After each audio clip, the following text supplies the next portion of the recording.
सभी को नमस्कार। पिछली क्लास में हमने पढ़ना स्टार्ट किया था क्या, मौलिक अधिकार। भारतीय संविधान का भाग 3 में जो क्या दिए गए हमारे फंडामेंटल राइट्स, यानी कि जो मौलिक अधिकार दिए गए मौलिक अधिकार, उनके बारे में हमने क्या किया था, पढ़ना स्टार्ट किया था। भाग 3 मौलिक अधिकार कहाँ से लिए गए थे? अमेरिका, यानी कि यूएसए से लिए गए। आर्टिकल क्या थे? 12 से 35। आर्टिकल 12 से 35 क्या दर्शाता हमको? जो संविधान का भाग 3 है, मौलिक अधिकारों के बारे में आपको बताया गया है। इसके बारे में पढ़ा था। फिर हमने भांति के अधिकार पढ़े थे। प्राकृतिक अधिकार क्या है, संवैधानिक अधिकार क्या होता है, विधिक अधिकार क्या है, ठीक है ना, और मौलिक अधिकार क्या है, मानवाधिकार क्या है, इनके बारे में हमने जाना था।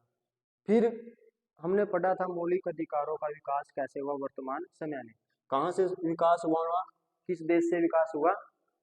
यूके से। वहां जब क्या आया, मैग्ना कार्टा, 1215 जो मैग्ना कार्टा आया, तो क्या था, जो लिबर्टी के बारे में बताया उसने, स्वतंत्रता के बारे में बताया। तो वहां से किसकी शुरुआत हुई? मौलिक अधिकारों की। फिर और आगे बढ़े ये समय के साथ, और जब क्या हुआ, इंग्लैंड में क्या हुई, क्रांति हुई, 1688 क्रांति, गौरवपूर्ण क्रांति। उसके बाद जो बिल ऑफ राइट्स आया, वहां से क्या हो गया, राजा की पावर क्या होगी, कम होगी, और संसद की पावर बढ़ गई। साथ में जो वहां के नागरिक थे उनको क्या मिल गए, ज्यादा अधिकार मिल गए, स्वतंत्रता मिल गई, समानता मिल गई। फिर हमने यूएसए में देखा था, यूएसए में क्या है, मौलिक अधिकार कैसे आए। जब उनका संविधान बना था और लागू हुआ, 1787 में बन गया, 89 में क्या हुआ, लागू हुआ। तो पहले उनके मौलिक अधिकारों के बारे में कोई व्यवस्था नहीं थी। तो पहले जो 10 संशोधन किए गए वो किससे संबंधित थे? अमेरिका में क्या दिए गए, नागरिकों को मौलिक अधिकार दिए गए। फिर फ्रांसीसी क्रांति 1789 में, उससे क्या है, स्वतंत्रता का, समानता का, बंधुता का, और भी अधिकारों का क्या हुआ, विकास हुआ। 1917 की जो क्रांति हुई, रूस की क्रांति, उससे किसका विकास हुआ, सामाजिक, आर्थिक, इन अधिकारों को क्या मिला, और भी बढ़ावा मिला, ठीक है। और भारत के फिर हमने देखा था भारत में कैसे आया। भारत में बाल गंगाधर तिलक ने जब 1895 में क्या पेश किया था, स्वराज बिल, तो उसमें बात कही गई थी मौलिक अधिकारों की। नेहरू रिपोर्ट आई, उसमें कहा गया मौलिक अधिकारों के बारे में। फिर 1931 में क्या हुआ था, कराची में अधिवेशन हुआ था कांग्रेस का। तो वहाँ के जो अध्यक्ष बनाए गए थे सरदार वल्लभ भाई पटेल, उन्होंने क्या किया था, मौलिक अधिकारों के बारे में पहली बार कांग्रेस ने रखी थी बात। फिर क्या बनी, कैबिनेट मिशन के तहत संविधान सभा बन गई। तो जब संविधान सभा बन गई, तो उसने जब हमारा संविधान लागू हुआ, तो भारतीय नागरिकों को कितने अधिकार मिले? 7 अधिकार मिले।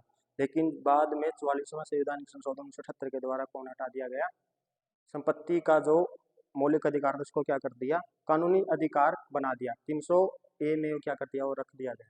वो मैंने बता दिया था मौलिक अधिकार और कानूनी अधिकार में क्या डिफरेंस है, ठीक है। तो 2 आर्टिकल हम पढ़ रहे थे।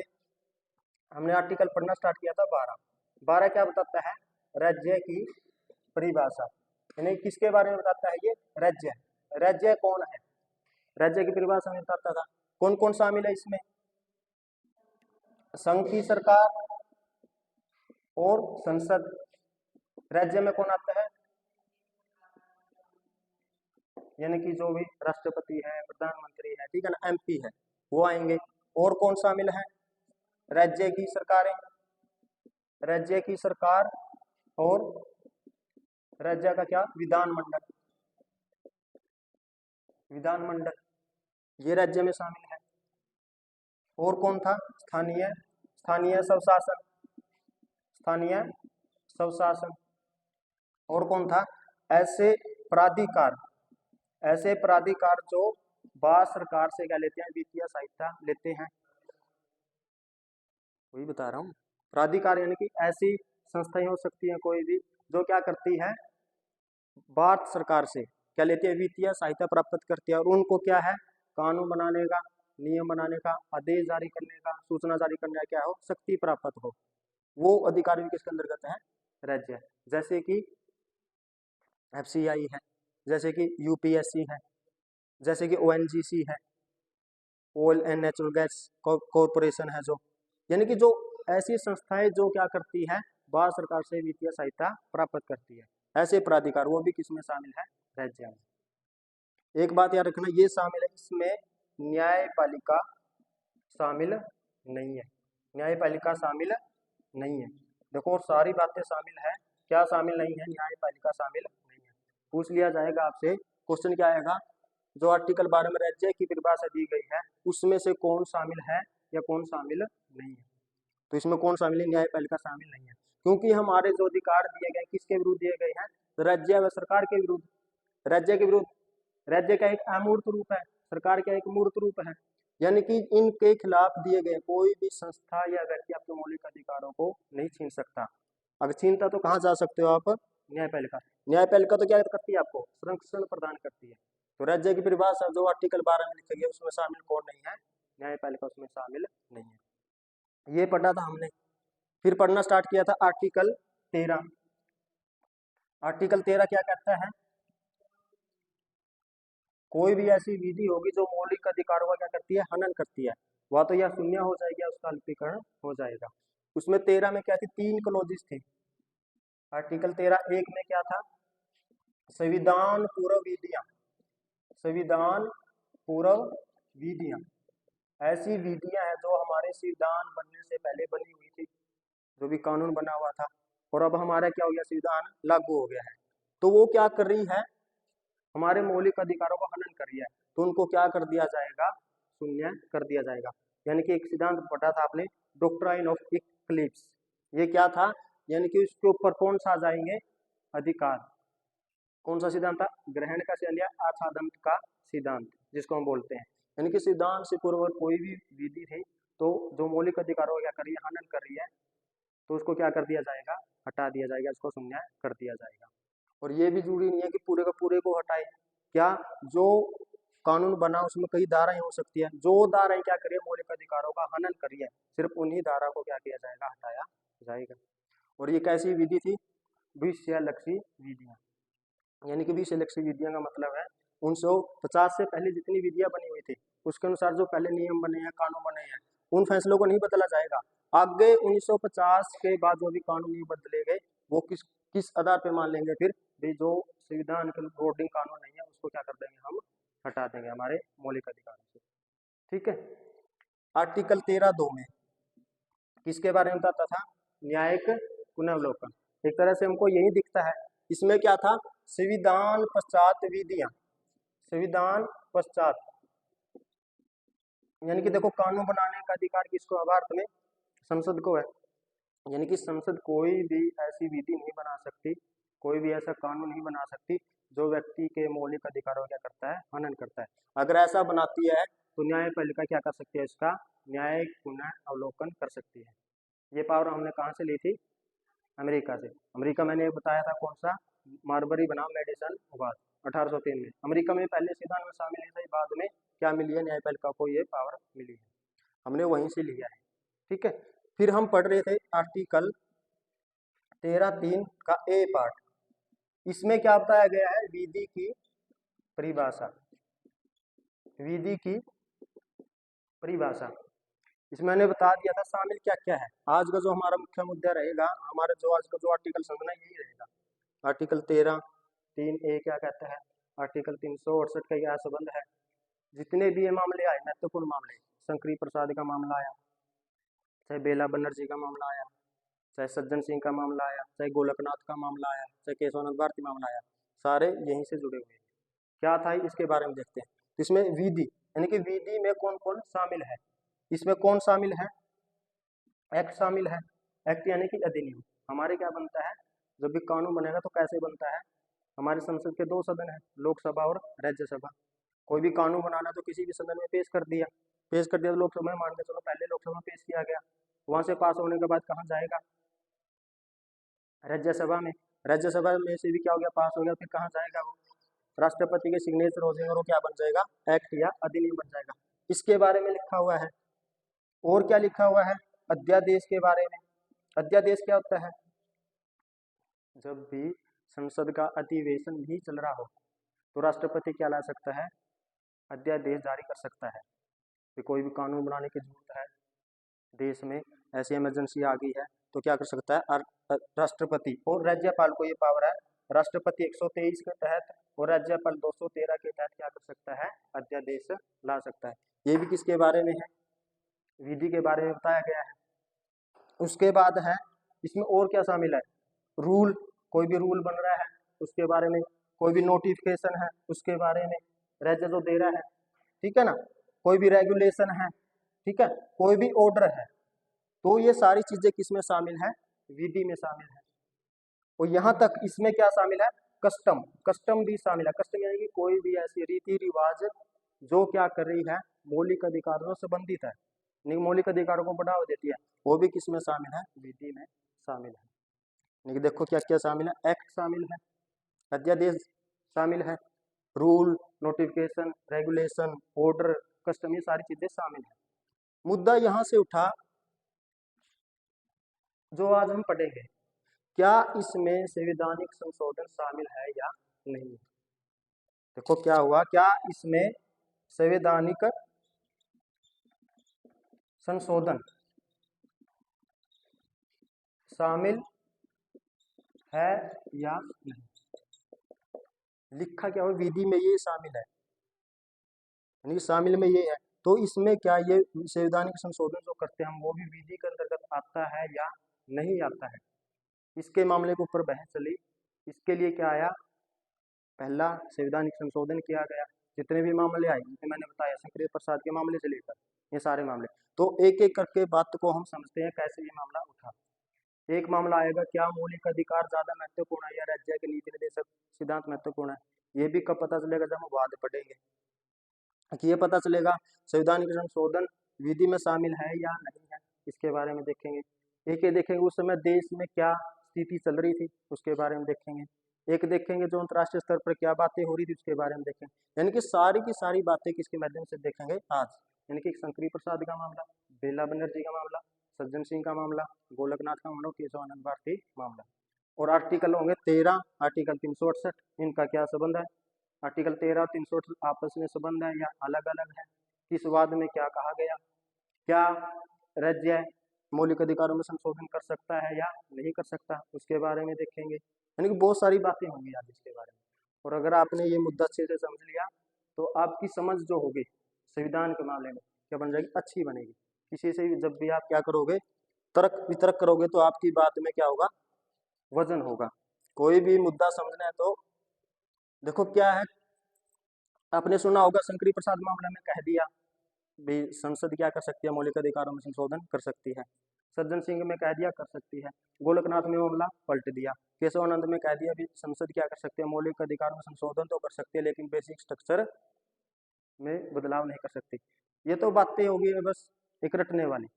मुख्य मुद्दे क्या चले, क्यों ये संशोधन किए गए, इनके पीछे क्या रीजन रहे, उसके मामले में चलेंगे। तो एक एक करके पढ़ते हैं। पहले हम देखते हैं शंकरी प्रसाद मामले से पहले पहला संवैधानिक संशोधन ये क्या था। पहला संवैधानिक संशोधन, एक एक बात को अच्छे से समझना, कहीं भी अगर ये लगे भी समझ में आया तो मेरे द्वारा पूछ लेना, ठीक है। तो क्या था, क्या हुआ जब हम क्या हो गए, आजाद हो गए। कब आजाद हो गए, 15 अगस्त 1947 में। आजादी के मायने सबके लिए क्या थे, अलग अलग थे। सबके लिए आजादी एक सी नहीं थी। श्रमिकों के लिए आजादी कुछ और थी, निम्न वर्ग के लिए आजादी को किस तरीके से देख रहे थे, जो महिलाएं थी अपनी आजादी को और नजरिए से देख रही थी। जैसे श्रमिक क्या चाहते थे, हमारा जो पूंजीपति शोषण कर रहा है भारत में उनसे हमको छुटकारा मिले। किसान चाहते थे भी जो भी जमींदारी प्रथा चली हुई है उनको क्या किया जाए, हटाया जाए जमींदारी प्रथा, क्योंकि वो क्या करती थी, शोषण करी थी किसानों का। महिलाएं क्या चाहती थी, जो पुरुष उनका क्या करते हैं, शोषण करते हैं, उनसे हमको क्या मिले, छुटकारा मिले। तो मामला आया सरकार, तो किसकी सरकार थी, नेहरू की सरकार। नेहरू जब प्रधानमंत्री बने तो उसके सामने ये समस्या आई भी जो निम्न वर्ग का हम उत्थान कैसे करें, निम्न वर्ग का विकास हम कैसे करें। तो उसके लिए उसने क्या किया, संशोधन किया। संशोधन क्या किया, पहला संवैधानिक संशोधन। इसके तहत देखो क्या क्या शामिल किया गया, कौन सी सूची बनाई गई, 9वीं अनुसूची। जब मूल संविधान क्या हुआ था, बना था हमारा, तो उसमें कितनी अनुसूचियां थी? 8। नौवीं अनुसूची कब जोड़ दी गई? पहला संविधानिक देखो कब हुआ ये? 1951 में। 1951 में। मामला क्या था? 50 में क्या हुआ? हमारा संविधान लागू हो गया। और पहली बार हमने कब बदल दिया? 51 में।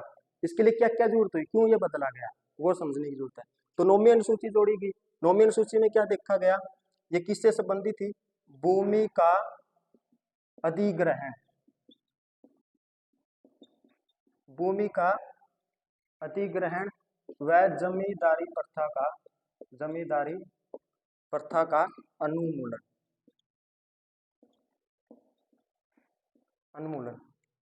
क्या कर दिया गया नौवीं अनुसूची में? अगर आपसे क्वेश्चन आए, नौवीं अनुसूची जोड़ी गई, किससे संबंधित है? किससे संबंधित है? भूमि का अधिग्रहण और जमींदारी प्रथा का क्या कर दिया? उन्मूलन। इसके तहत क्या कर दिया गया? भूमि क्या कर सकती है? राज्य सरकारें ले सकती है। हुआ क्या था? देखो किसी भी आम जनता का विकास करना है तो उसके लिए क्या लगानी पड़ेगी? कोई भी फैक्ट्रियां लगानी है, रोजगार देना है तो कारखाने लगाने हैं, ठीक है ना। कोई भी अच्छी सड़क बनानी है, वो भी कहाँ बनेगी? जमीन पर ही बनेगी। लेकिन जो हमारा क्या था, भूमि का जो अधिकार था, वो कैसा अधिकार था? हमारा मौलिक अधिकार था। तो क्या मौलिक अधिकारों को राज्य छीन सकता है? नहीं छीन सकता। मौलिक अधिकारों को ना तो राज्य छीन सकता, ना ही सरकार छीन सकती। तो फिर अब किया क्या जाए? जहां भी सरकारें काम करना चाहती तो बीच में क्या जाता? संपत्ति का अधिकार आ जाता। भाई हम तो नहीं देंगे, बड़े बड़े जिम्मेदार थे, हम तो यहाँ पर कोई भी कारखाना लगाना है, फैक्ट्रियां लगानी है, तो हम अपनी जमीन नहीं देंगे, क्योंकि ये कैसा अधिकार है? मौलिक अधिकार, इसको राज्य छीन नहीं सकेगा। नेहरू सरकार ने क्या करना है? सरकार ने क्या करना? अभी जब स्वतंत्र हुए थे तो बड़े बड़े वादे किए गए थे, भी सबका क्या करेंगे? हम उत्थान करेंगे, निम्न वर्ग का उत्थान करेंगे, महिलाओं को अधिकार देंगे, ऐसे ऐसे वादे किए गए। लेकिन बीच में कौन आ रहा था? संपत्ति का अधिकार। तो नेहरू सरकार ने क्या? पहला संविधान संशोधन कर दिया और क्या कह दिया? भी सरकार क्या ले सकती है? भूमि को छीन सकती है। और जमींदारी प्रथा का क्या कर दिया? उन्मूलन। जमींदारी प्रथा क्या थी? बड़े बड़े जिम्मेदार होते थे, उनके पास बहुत सारी जमीनें होती थी, ठीक है ना। काम कौन करते? किसान करते। लेकिन जब भी फसल बेचने का समय आता है, उसका बहुत हिस्सा किसके पास चला जाता? जमींदारों के पास। तो किसानों का फिर शोषण हो रहा है। अब किसानों का शोषण हो रहा है तो फिर देश की अर्थव्यवस्था और आगे कैसे बढ़ेगी? फिर दिखते थे किसानों को ऊपर कैसे उठाया जाए। तो क्या किया गया? जमींदारों से जमीनें लेके किसमें करती गई? बांट दी गई। कैसे? देखो समाजवाद, हमने प्रस्तावना में पढ़ा भी कैसा संविधान हम बनाएंगे? समाजवादी होगा। समाजवादी यानी कि उत्पादन के साधनों पर सबका क्या हो? नियंत्रण, यानी कि समाज और राज्य का क्या उस पर नियंत्रण हो। तो इसके लिए क्या किया? नौवीं अनुसूची जोड़ दी गई। और क्या इसमें ऐड किया गया? संपत्ति का अधिकार किसमें दिया गया है? आर्टिकल 31 में। संपत्ति का अधिकार, संपत्ति का अधिकार किसमें है? आर्टिकल 31 में है। यानी कि अब तो है नहीं, अब तो क्या आ गया? ये हट गया है। आर्टिकल 31 में क्या था? हमारा संपत्ति का मौलिक अधिकार था, इसको छीन नहीं सकती। तो इसके लिए संशोधन किया गया और क्या कर दिया? आर्टिकल 31A नई क्लॉज जोड़ दी और आर्टिकल 31B दो नई क्लॉज जोड़ दी। इसके तहत क्या कर दिया नेहरू सरकार ने? कह दिया, इसमें लिखवा दिया आर्टिकल 31A में, लोकहित के लिए, लोकहित के लिए सरकार, लोकहित के लिए सरकार क्या कर सकती है? संपत्ति का अधिग्रहण कर सकती है। यानी कि उनको मुआवजा देके क्या कर सकती है? लोकहित। देखो निजी हित के लिए नहीं है, ये बात रखना, किसके लिए? लोकहित। यानी कि जब लोगों का हित होगा तब क्या कर सकती है सरकार? संपत्ति का क्या कर सकती है? अधिग्रहण कर सकती है। यानी लोकहित के लिए सरकार क्या कर सकती है? सरकार संपत्ति का अधिग्रहण कर सकती है। ये कब लिखवा दिया? पहला संवैधानिक संशोधन के तहत। अब ये मामला था, ये कैसा अधिकार था? हमारा मौलिक था। सरकार इसको क्या कर रही है? छीन रही है। नेहरू सरकार को लगा तो ये कहाँ जा सकते हैं? न्यायालय में जा सकते हैं। तो नेहरू सरकार ने एक ही बार में संकट निपटा दिया और 31B में क्या लिखा दिया? अगर सरकार ने क्या लिया? लोकहित के लिए संपत्ति को क्या किया? ग्रहण किया है तो न्यायालय नहीं जा सकते। यानी कि इसके मामले की न्यायिक पुनर्निरीक्षण नहीं हो सकती। न्यायिक पुनः निरीक्षण, न्यायिक पुनः निरीक्षण नहीं हो सकता। जरूरी था क्योंकि संपत्ति का मौलिक अधिकार था, छीन नहीं सकते, तो इसके लिए आप कहाँ जा सकते हो, आर्टिकल 13(2) क्या कहता है, न्यायिक पुनरीक्षण की शक्ति है न्यायालय के पास। लेकिन पहले ही लिखवा दिया क्योंकि नेहरू को पता था भी ये कहाँ जाएंगे, न्यायालय में जाएंगे, क्यों जमींदार अपनी भूमि को छोड़ देंगे, तो पहले ही कर दिया। और क्या कर दिया, अगर कोई भी ऐसा कानून बना दिया गया और वो उन 9वीं अनुसूची में डाल दिया तो उसका न्यायिक पुनर्निरीक्षण हो ही नहीं सकता। अगर कोई भी ऐसा कानून है जो लोकहित के लिए काम किया गया है या जमींदार प्रथा का उन्मूलन किया गया है, उनसे संबंधित कानून बना के किसमें डाल दिया, 9वीं अनुसूची में, उसका न्यायिक पुनरीक्षण आप कर ही नहीं सकते। ये हो गया। फिर एक मामला आया चंपक दोहराइजन का, चंपक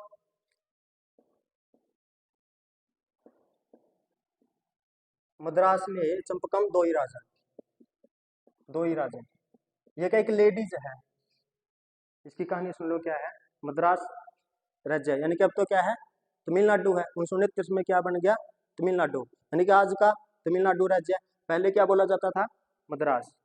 ये आपने इसमें पढ़ा होगा, भाग 1 जब करवाया मैंने, इसमें सारी बातें बताई थी किस प्रकार से मद्रास का नाम बदला गया, ठीक है ना, कौन बदल सकते उसके बारे में बता दिया मैंने। तो इसके तहत क्या हुआ था, एक कानून चलता था 1927 से मद्रास राज्य में। वो कानून क्या था या वो नियम क्या था या आदेश क्या था, वो भी वहाँ की राज्य की सरकारें क्या दे सकती है, सरकारी स्कूलों में आरक्षण दे सकती है, सीटों में क्या कर सकती है, आरक्षण दे सकती है। संविधान के बाद भी क्या हुआ, वो लागू हुआ। क्या हुआ, 4 मेडिकल कॉलेज थे, 4 मेडिकल कॉलेज है मद्रास में, वहां पर सीटें बांट दी गई। और जो चंपक दोहराइजन है इसके नंबर 6 आए, यानी कि औरों से। लेकिन जो सीट बटी गई थी उसमें उसका एडमिशन नहीं हो पाया क्योंकि वो उस कैटेगरी से आ ही नहीं रही थी, तो ये कहाँ चली गई, मद्रास हाई कोर्ट में चली गई। देखो इसका क्या हुआ, हनन हुआ, किसका हुआ, मौलिक अधिकारों का। मौलिक अधिकारों का हनन कैसे हुआ, क्योंकि आर्टिकल 15 क्या कहता है, किसी के साथ धर्म, जाति, लिंग, भाषा के आधार पर कोई भेदभाव नहीं किया जाएगा। लेकिन इसके साथ तो भेदभाव हो गया, नहीं हो गया, जाति के आधार पर इसका भेदभाव हो गया, इसका एडमिशन हुआ नहीं है। एक आर्टिकल 29(2) ये भी क्या कहता है, भी राज्य जो भी शिक्षा या संस्कृति या जो जिसमें क्या किया जा रहा है, राज्य क्या करता है, वित्त देता है किसी भी संस्था को, सरकारी स्कूलों को, या जो वित्तीय संस्था द्वारा चलते हैं राज्य के द्वारा दिए गए, उसमें जाति, भाषा, धर्म, लिंग के आधार पर कोई भेदभाव नहीं किया जाएगा, किसके समय, दाखिला के समय। ये 2 बातें थी, इनका क्या हुआ, चंपकम दोहराइजन का क्या हुआ, हनन हुआ, किसका, मौलिक अधिकारों का। तो ये कहाँ चली गई, मद्रास हाई कोर्ट में। अब मामला देखो, मैंने पहले कहा था मामला समझेंगे भी, मौलिक अधिकार ज्यादा इंपॉर्टेंट है या डीपीएसपी इंपॉर्टेंट है, यानी कि राज्य के नीति निर्देशक सिद्धांत, इनके बीच में मामला चला। अब हाई कोर्ट ने क्या मामला सुनाया, भी आप क्या कर रहे हो, ये जो आप मौलिक अधिकारों को क्या कर रहे हो, आप हनन कर रहे हो, आप ऐसा नहीं कर सकते। और ये केस जीत गया और इसको क्या मिल गया, एडमिशन दे दिया गया। अब फिर सरकार दिक्कत में आ गई, सरकार को काम करना है किसके लिए, निम्न वर्ग के लिए। अम्बेडकर जी का भी मानना था भी क्या करना था, जो निम्न वर्ग है उसको आरक्षण दिया जाए, आरक्षण ही दिया जा रहा था, मद्रास सरकार ने दे रखा था। लेकिन हाई कोर्ट ने उसका फैसला बदल दिया, क्यों बदल दिया, क्योंकि मौलिक अधिकार है ये, तो मौलिक अधिकारों का आप हनन नहीं कर सकते। तो फिर कहाँ चली ये, मद्रास, इसका नाम बाद में क्या हुआ, मद्रास स्टेट वर्सेस चंपकम दोहराइजन, ये कहाँ चले गए, मद्रास स्टेट सुप्रीम कोर्ट में, यानी कि मामला यहाँ हो गया। अब कहाँ चले गए, सुप्रीम कोर्ट में चले गए। तो सुप्रीम कोर्ट में चले गए तो सरकार ने कहा, देखिए हम क्या करना चाहते हैं, आम जनता का विकास करना चाहते हैं, आम जनता का विकास करना चाहते हैं, यानी कि आर्टिकल 37 और आर्टिकल 46 को हम लागू करना चाहते हैं। आर्टिकल 37 क्या कहता है, डीपीएसबी में है ये, तो ये क्या कहता है, जब भी सरकार क्या बनाएगी, कोई भी कानून बनाएगी, नियम बनाएगी, तो क्या देखेगी, जनता की भलाई देखेगी, जनता को ध्यान में रखते हुए कानून बनाएगी। तो भलाई किसमें है, निम्न वर्ग का उत्थान में है। और आर्टिकल 46 तो यही कहता है, ये SC व ST या अन्य दुर्लभ वर्ग, अन्य दुर्लभ दुर्लभ वर्ग के लिए क्या किसकी व्यवस्था करेगी? सरकार या राज्य आरक्षण की व्यवस्था करती है, यानी शिक्षण स्थानों में नियम और वर्ग को क्या करेगी? उसका विकास करेगी। तो सरकार ने ये अपील रखी, किस सरकार ने? मद्रास ने। तो सुप्रीम कोर्ट अब क्या कहेगा? इसकी भी दलील सुन ली। तो सुप्रीम कोर्ट ने फैसला दिया, देखिए आप जो ये बातें कह रहे हो ये क्या है? मौलिक अधिकारों का क्या है? विरुद्ध है। और मेरे को जो पावर मिली हुई है 13(2) में, क्या मिली हुई है? भी कोई भी सरकार ऐसा कानून नहीं बना सकती जो क्या करती हो? मौलिक अधिकारों का हनन करती हो। तो सुप्रीम कोर्ट ने क्या मान लिया? मौलिक अधिकार ज्यादा इंपॉर्टेंट है और जो डीपीएसपी हो क्या है? ज्यादा इंपॉर्टेंट नहीं है। किस मामले में? मद्रास स्टेट वर्सेस चंपकम दोई राजा। ठीक है, लेकिन फिर ये राज्य की बात थी, लेकिन इसको देश के मामले में आगे बढ़ाना था। तो ये बात कहाँ चली गई? संसद में। संसद में कौन था? लेकिन नेहरू की सरकार। नेहरू की सरकार पहले ही काम कर रही थी। नेहरू की सरकार पहले ही काम कर रही थी, उसने क्या कर दिया? पहला ही संविधान के संशोधन में ये लिखवा दिया और आर्टिकल 15(4) आर्टिकल 15(4) नई क्लोज ऐड कर दी। और नई क्लोज ऐड कर दी तो क्या कर दिया? सरकारी शिक्षण स्थानों में आरक्षण दिया जा सकता है। अभी आपको मिल रहा है? मिलता है या नहीं मिलता है आपको? उसके बाद तो निजी स्कूलों में भी क्या कर दिया? आरक्षण की व्यवस्था कर दी थी बाद में आगे जाके। ठीक है ना, वो भी पढ़ेंगे जब आर्टिकल 15 पढ़ेंगे तो उसके बारे में। ये मामला किससे जुड़ा है? सरकारी शिक्षण संस्थानों में, शिक्षण संस्थानों में क्या दिया जा सकता है? आरक्षण दिया जा सकता है।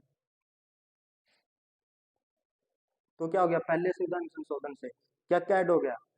नोमियन सूची बना दी गई। क्या कर सकती है अब? भूमि का अधिग्रहण और जमीन प्रथा का उन्मूलन। संपत्ति का अधिकार को क्या कर दिया? 2 नई क्लोज जोड़ दी, 31A और 31B। इसमें कह दिया लोक हित के लिए सरकार क्या ले सकती है? संपत्ति ले सकती है और उसके लिए आप न्याय पुनरीक्षण नहीं किया जाएगा। और ये जितने भी मामले अगर नोमियल सूची में डाल दिया तो उसकी न्याय पुनर्वलोकन होगा ही नहीं। संपकम दो राइजन में भी क्या कर दिया? पहला संविधान संशोधन में 15(4) क्लोज जोड़ दी गई और उसमें क्या लिखवा दिया? सरकारी शिक्षण स्थानों में क्या दिया जा सकता है? आरक्षण दिया जा सकता है। तो सरकार देखो किसके हित के लिए काम कर रही है? यानी कि निम्न वर्ग के लिए, उसको ऊपर उठाने के लिए। तो इतनी बातें हुई, काम चल रहा था, अच्छे से काम चला। लेकिन मामला किसका आया? शंकरी प्रसाद। देखो अधिग्रहण किया है तो संपत्ति का, तो संपत्ति तो किसी की तो गई है, तो गई है किसकी? शंकरी प्रसाद की।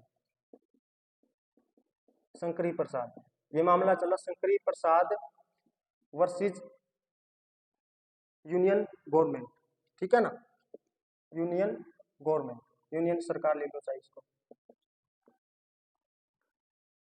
कौन सा मामला आया? शंकरी प्रसाद वर्सेस यूनियन सरकार। यानी कि पश्चिम बंगाल से संबंधित व्यक्ति है, यहाँ से पश्चिम बंगाल का एक व्यक्ति था, उसने कहा भी मेरी तो क्या गई है? संपत्ति गई है। लेकिन क्या बन गया है? पहला संविधान संशोधन हो गया है तो क्या हो गया है? संपत्ति छीन सकती है। तो इसने एक बात निकाली आर्टिकल 13(3)A में। देखो क्या क्या लिखा हुआ था, एक बार दोबारा से सुनो क्या क्या लिखा हुआ था। एक्ट शामिल है इसमें, विधि में एक्ट शामिल है, और क्या शामिल है? अध्यादेश शामिल है, और क्या शामिल है? ऑर्डर शामिल है, रूलर शामिल है, रेगुलेशन शामिल है, नोटिफिकेशन शामिल है, यहाँ तक कि कस्टम भी शामिल है। तो इसका जो वकील था उसने एक बात निकाली भी इसमें क्या संविधान संशोधन भी शामिल है या नहीं। अगर इसमें संविधान संशोधन शामिल नहीं है तो सरकार क्या नहीं कर सकती? मौलिक अधिकारों का हनन नहीं कर सकती। तो इसने कह दिया गया, क्या कहा इस मामले में? शंकरी प्रसाद के मामले में भी जो आपने क्या किया है? आर्टिकल 368 के तहत क्या किया आपने? संविधान संशोधन किया है, उसी को हम क्या कर दें? अवैध घोषित कर दें। तो अगर क्या हुआ? आर्टिकल 368 के तहत कौन सा संशोधन कर दिया है? पहला, अब जो संशोधन होता है वो क्या बन जाता है? एक्ट। तो इसने कहा अगर एक्ट ही बना है ये आर्टिकल 368 के तहत, तो हम एक्ट ही को क्या कर दे? अवैध घोषित कर दे। यानी कि जो पहला संविधान के संशोधन को ही अवैध घोषित कर दे तो संपत्ति का अधिकार दोबारा से क्या बन जाएगा? मौलिक अधिकार बन जाएगा। समझ रहे हो आप? यानी कि ये सारी की सारी जो व्यवस्था की तो अपने आप हट जाएगी, क्योंकि ये पहला ही संविधान संशोधन क्या है? अगर अवैध हो जाता है तो, क्योंकि ये किस में शामिल है, आर्टिकल 13 की 2 क्लोज में कहा गया है भी सरकार ऐसा कोई भी संशोधन नहीं कर सकती जो मौलिक अधिकारों को क्या कर रहा है, हनन कर रहा है। तो यहाँ लग रहा था ये हनन कर रहा है नहीं कर रहा है, समझ रहे हैं चीजें। तो उनके निकाल लिए बात और कहा, फिर ये बात सुप्रीम कोर्ट ने कहा भी हाँ ठीक कह रहे हो। यानी कि इसका कहना था, अगर एक फिगर के हिसाब से देखो तो आप आर्टिकल 13 में ही शामिल है आर्टिकल 368, यानी कि अगर आर्टिकल 13 का आपने क्या कर दिया, उल्लंघन कर दिया, तो आर्टिकल 368 का तो कोई मतलब ही नहीं रह सकता है, क्योंकि मौलिक अधिकारों का क्या हो रहा है, हनन हो रहा है। अब फिर सरकार से पूछा गया भाई हाँ भैया आपकी क्या राय है, ये तो सही कह रही है, ये क्या बात कह रही है, सही कह रही है, क्योंकि लिखा हुआ है हमारे संविधान में। अगर ये क्या है, जो संविधान संशोधन क्या है, इस तरीके से तो क्या है, अवैध घोषित हो रहा है। सरकार ने क्या कहा, सरकार ने अपनी दलील दी, देखिए, यानी कि सरकार ने कहा सुप्रीम कोर्ट से, देखिए अगर किसको पावर है संविधान में संशोधन करने की, संसद की, तो संसद ने जब संविधान की संशोधन ही कर दिया तो आर्टिकल 13 और 368 क्या है, अलग अलग बातें हैं। क्या हो गया, आर्टिकल 13 और 368 अलग अलग बातें हैं। शंकरी प्रसाद क्या कह रहा है, एक ही बात है, यानी कि आर्टिकल 13 में ही क्या शामिल है, आर्टिकल 368। अगर आप 368 के तहत आप क्या कर रहे हो, संशोधन कर रहे हो, तो कहीं ना कहीं किसका हनन हो रहा है, आर्टिकल 13(2) का। और आर्टिकल 13(2) का हनन हो रहा है तो किसका हनन हो रहा है, मौलिक अधिकारों का। और मौलिक अधिकार क्या है, सरकार छीन नहीं सकती। सरकार क्या कह रही है, नहीं क्या कर सकती है, छीन सकती है, क्योंकि क्या है, ये अलग अलग है। कहने की बात क्या है, अगर सैद्धांतिक रूप से देखें तो ये मामला सही था, शंकरी प्रसाद बात सही कह रहा था। लेकिन जब भी आप देखोगे व्यवहार में क्या होता है, जब भी सरकारें क्या होती है, मजबूत होती है, तो जो न्यायपालिका होती है वो कमजोर हो जाती है। और जब सरकारें किसकी होती है, गठबंधन की, तो न्यायपालिका क्या हो जाती है, ज्यादा स्वतंत्र हो जाती है। उस समय किसकी सरकार थी, नेहरू की, तो नेहरू की सरकार थी, ठीक है ना। और सरकार कैसी थी, केंद्र में भी किसकी सरकार, कांग्रेस की, सभी राज्यों में भी किसकी सरकार, कांग्रेस की। तो नेहरू सरकार ने कहा देखिए सुप्रीम कोर्ट, अब भावनाओं को समझो, क्योंकि हमने किसका विकास करना है, आम जनता का, आम जनता की हमने क्या करनी है, भलाई करनी है। अगर आप ऐसा करते रहे तो आम जनता का तो विकास नहीं होगा, जमींदारी प्रथा तो ऐसी ही बनी रहेगी, तो किसानों का हम विकास कैसे करेंगे। या हम आरक्षण के द्वारा हम कह तो रहे हैं, अभी क्या करें, नियमों वर्ग को ऊपर उठाए, लेकिन ये काम कैसे होगा। तो किस क्या कह दिया, सुप्रीम कोर्ट ने फैसला दिया किसके हक में, सरकार के हक में। क्या फैसला दिया, भी सरकार क्या कर सकती है, मौलिक अधिकारों में क्या कर सकती है, संशोधन कर सकती है। और जो आर्टिकल 13 और 368 वो दोनों क्या है, एक दूसरे से अलग अलग, समझ गए। शंकरी प्रसाद क्या कह रहे हैं, यानी कि आर्टिकल 68 368 किस में ही शामिल है, 13 में, लेकिन सरकार क्या कह रही है, अलग अलग है। किसका फैसला मान लिया गया, और पहला संवैधानिक संशोधन को क्या बता दिया, वैध घोषित कर दिया, यानी कि ये वैलिड है, क्योंकि सरकार चाह रही थी आम जनता का विकास करने के लिए। समझ गए ये मामला। इसी से जुड़े हुए अब सारे आगे के मामले, अगर आपने ये मामला अच्छे से समझ लिया शंकरी प्रसाद का, आगे जो मामले करेंगे हम, वाद बेला बनर्जी का वाद, सज्जन सिंह का, गोलकनाथ का और केशवानंद का, इसी से जुड़े हुए, वो क्या थे,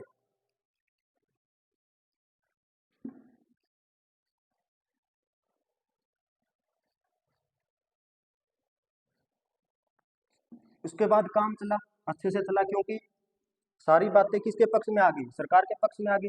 सरकार अब जो चाहे क्या कर रही है, भूमि ले रही है, जिसकी भी उसको मन कर रहा है, जैसे भी मन का मतलब क्या, मुआवजा देकर क्या कर रही है, उसकी भूमि को ले रही है और आम जनता क्या कर रही है, विकास कर रही है। तो फिर एक मामला आया बेला बनर्जी का मामला, बेला बनर्जी, देखो ये कैसे जुड़ा हुआ है मामला, यह वाद 1954 में, ये एक व्यक्ति है पश्चिम बंगाल से, ये भी, ये एक कंपनी में काम करता था, और उस कंपनी को किसने अधिग्रहण कर लिया था, सरकार ने, पश्चिम बंगाल की सरकार ने क्या कर लिया था, ग्रहण कर लिया था। और उसके बदले क्या दिया जा रहा था, मुआवजा, क्या दिया जा रहा था, मुआवजा दिया जा रहा था। लेकिन जो मुआवजा की जो राशि थी 1954 तक आती आती वो क्या थी, बहुत कम थी, यानी कि उसमें उसका काम चल नहीं पा रहा था। अब ये कहाँ चला गया, कोर्ट में चला गया, निचली अदालत में गया। वहाँ उसने कहा कोर्ट से, देखिए जो सरकार मेरे को क्या दे रही है, मुआवजा दे रही है, वो क्या है, बहुत ही ज़्यादा कम है। तो कोर्ट ने कहा भाई हाँ सही कह रहे हो आप। फिर ये मामला चला गया हाई कोर्ट में। वहाँ पर भी किसके पक्ष में फैसला आ गया, बेला बनर्जी के पक्ष में।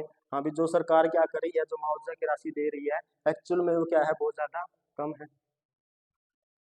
पश्चिम बंगाल की सरकार फिर दिक्कत में आ गई, क्योंकि सरकार के पास इतना पैसा भी नहीं था, इतना मुआवजा भी नहीं था भी वो क्या कर सके। पहले जमींदार प्रथा से क्या करे, पैसे देकर जमीन खरीदे और फिर क्या करें, गरीब व्यक्तियों में उनको बांटे। सरकार के पास पैसा नहीं था इतना। तो ये मामला कहाँ गया, सुप्रीम कोर्ट में। सरकार किसकी, अभी भी नेहरू की। तो उसने एक संशोधन और कर दिया, क्या संशोधन कर दिया, चौथा संवैधानिक संशोधन, संवैधानिक संशोधन कर दिया गया। और उसमें क्या कर दिया, 1955 में क्या कर दिया, अब ये जो मुआवजा की राशि है कौन डिसाइड करेगा, सरकार डिसाइड करेगी। और ये जो कानून बना के किसमें डाल दिया, 9वीं अनुसूची में। किसमें डाल दिया, यानी कि मुआवजा की जो राशि होगी वो कौन डिसाइड करेगा, सरकार डिसाइड करेगी। और ये कानून बना के कहाँ डाल दिया, 9वीं अनुसूची में। और 9वीं अनुसूची क्या है, अगर एक बार उसमें कोई कानून चला गया उसकी न्याय पुनरीक्षण हो ही नहीं सकता। ये बेला बनर्जी को बोला भी जितनी आपको राशि मिल रही है ठीक मिल रही है, उससे ज्यादा आपको अब नहीं मिलेगी। क्योंकि हाई कोर्ट का फैसला, सबसे ऊपर तो कौन है, सुप्रीम कोर्ट है। सुप्रीम कोर्ट ने भी कहा, लेकिन नेहरू सरकार है, केंद्र में भी है, राज्य में भी, नेहरू सरकार ने फिर फैसला बदल दिया। किसका, यानी कि सुप्रीम कोर्ट का। और क्या कर दिया, संशोधन कर दिया, कौन सा, चौथा। और क्या कर दिया, मुआवजे की जो राशि होगी वो कौन डिसाइड करेगा, सरकार डिसाइड करेगी। और किस में डाल दिया, 9वीं अनुसूची में। समझ गए मामला, ये क्या था, बेला बनर्जी का मामला। फिर काम हो रहा था, अच्छे से काम चला, नेहरू सरकार ने जो मन चाहा वो काम कर दिया।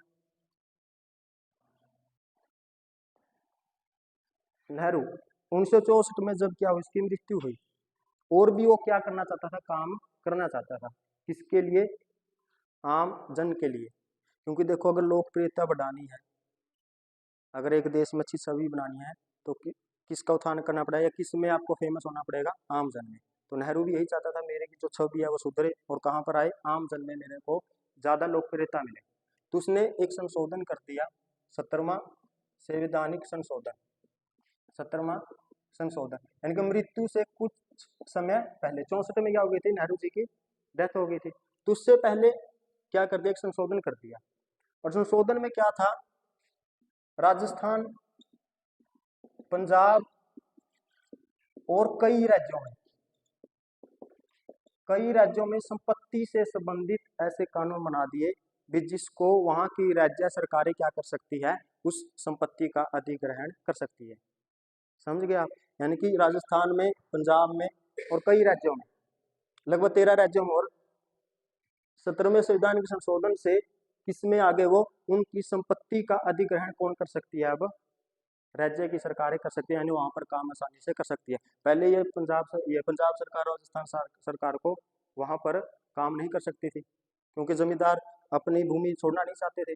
तो नेहरू ने क्या कर दिया, 17वां संविधान संशोधन किया 1964 में, और एक कानून बना दिया। और ये कानून बना के कहाँ डाल दिया, 9वीं अनुसूची थी। 9वीं अनुसूची ऐसी थी जिसका क्या नहीं कर सकते आप, न्यायालय आप जा ही नहीं सकते, और न्यायालय नहीं जाओगे तो आपको मौलिक अधिकार कैसे मिलेंगे। पहले ही रास्ता साफ करके चल रहे थे नेहरू जी।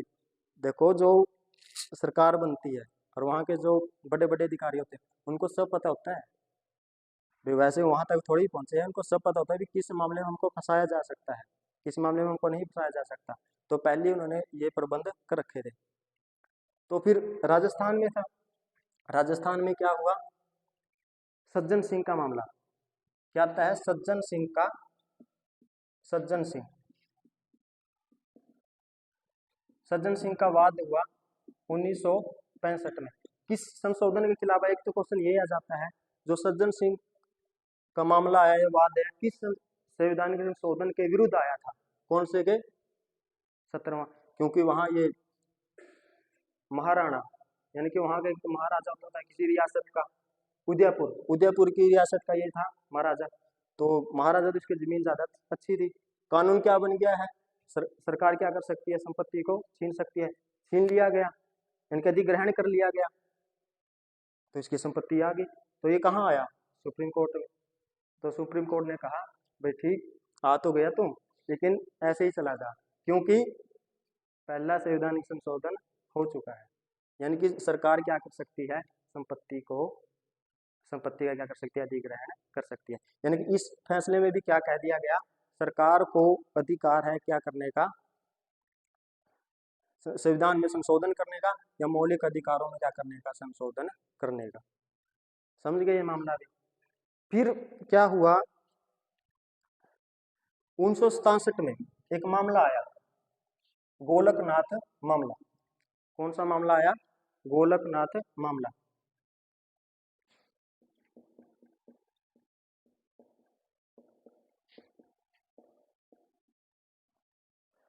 देखो यहां तक आते आते विद्यार्थियों को क्या हो जाता है, सिर के ऊपर से बातें जाने लग जाती है।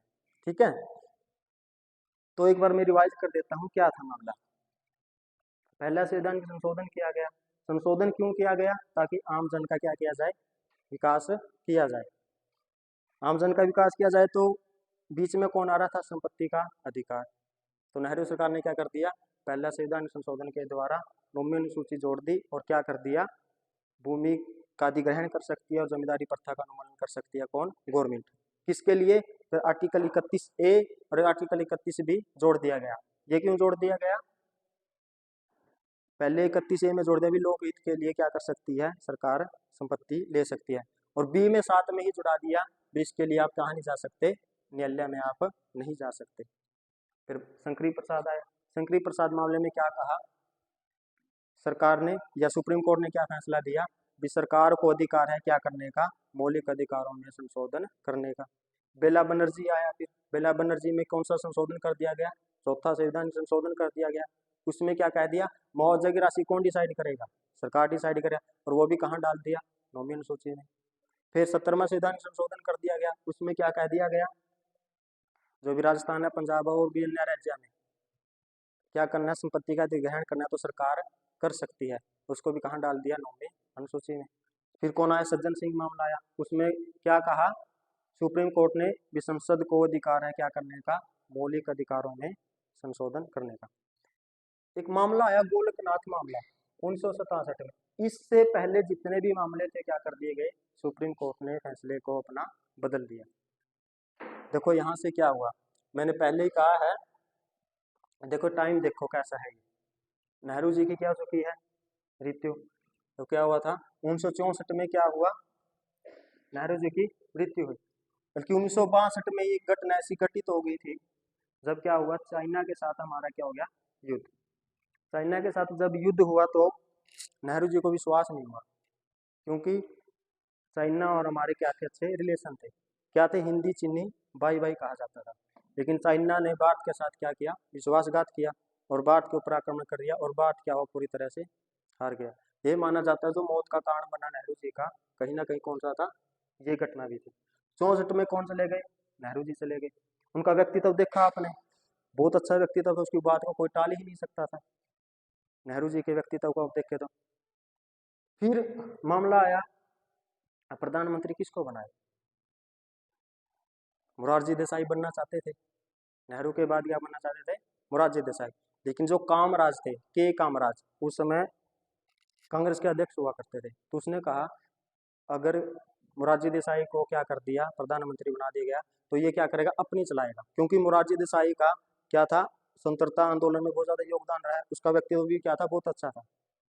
तो कांग्रेस पार्टी ने डिसाइड किया भी जो हमारा प्रधानमंत्री होगा कौन होगा, लाल बहादुर शास्त्री। लाल बहादुर शास्त्री को बना दिया, ठीक है ना। फिर क्या हुआ, लाल बहादुर शास्त्री बना दिया तो उनकी भी मृत्यु हो गई 1966 में। क्या होगी, 1966 ताशकंद में जाके क्या हुई थी, क्योंकि 65 में हमने क्या किया, पाकिस्तान के साथ क्या हो गया था, युद्ध हुआ और उसमें हम अच्छे से जीते। लाल बहादुर शास्त्री की छवि बहुत अच्छी हो गई थी, तो ताशकंद में समझौता हुआ, तो लाल बहादुर शास्त्री के माना जाता है वो समझौते करने के पक्ष में नहीं थे। उसकी डेथ का कई मानते हैं, प्रूफ तो नहीं है कहीं पर भी, लेकिन कारण मानते हैं भी जो उसकी डेथ हुई है वो कहीं ना कहीं जानबूझकर किया गया प्रयास था। तो 66 में फिर क्या हो गया है, प्रधानमंत्री अब कौन बने, फिर कौन चाहता है, मोरारजी देसाई चाहते हैं फिर बने। फिर मोरारजी देसाई को कांग्रेस पार्टी कह रही है भी अब नहीं, अभी भी आप रुको। वो ऐसे व्यक्ति को लाना चाहते थे या ऐसे कैंडिडेट को लाना चाहते थे जो क्या करे, सिर्फ प्रधानमंत्री के पद पर तो वो रहे, चलाए कौन, पार्टी के जो बड़े नेता थे, जैसे के कामराज था, निजलंगप्पा था, ये क्या करें एक्चुअल में उस सरकार को चलाए।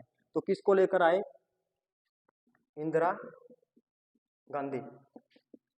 इंदिरा गांधी क्या बनी, प्राइम मिनिस्टर बनी, पहली महिला।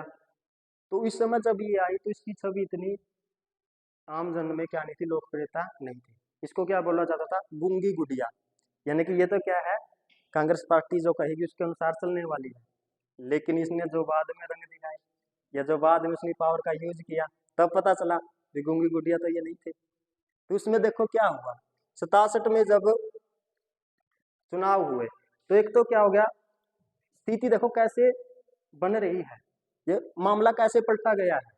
मैंने पहले कहा जब सरकार क्या होती है, कमजोर होती है तो न्यायपालिका क्या हो जाती है, स्वतंत्र, और जब सरकार मजबूत होती है तो न्यायपालिका क्या हो जाती है, कमजोर।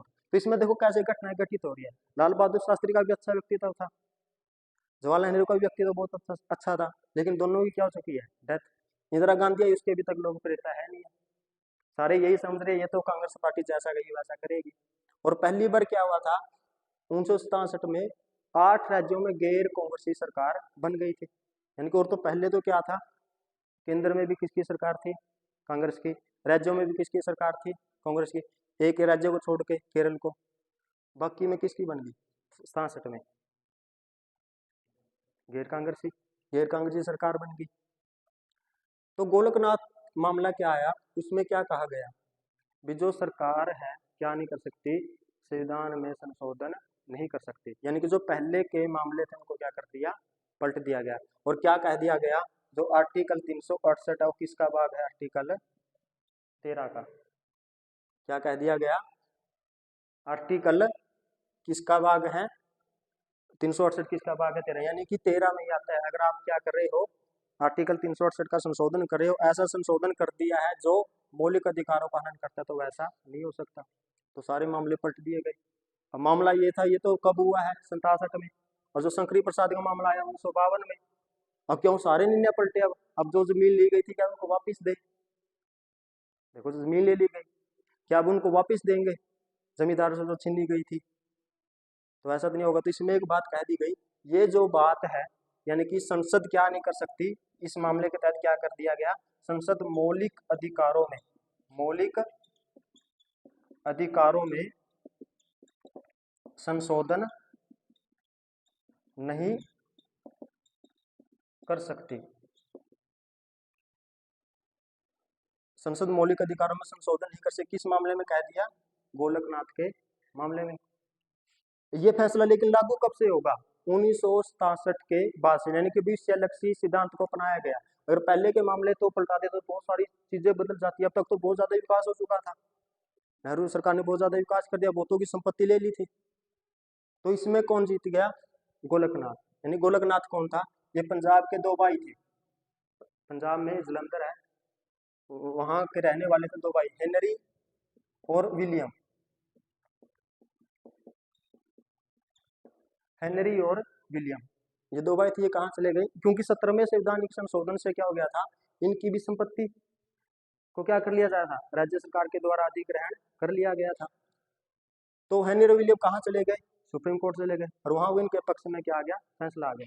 इनके पास थी 500 बीघा जमीन, 500 बीघा जमीन थी। उसमें क्या था, एक कानून बना हुआ था 1953 में पंजाब में, भी जिस परिवार में जितने भाई हैं वो सिर्फ क्या कर सकते हैं, 30 एकड़ जमीन रख सकते हैं प्रत्येक भाई। उसके बाद जो जमीन बचेगी उसको क्या कर लिया जाएगा, राज्य सरकार ले लेगी।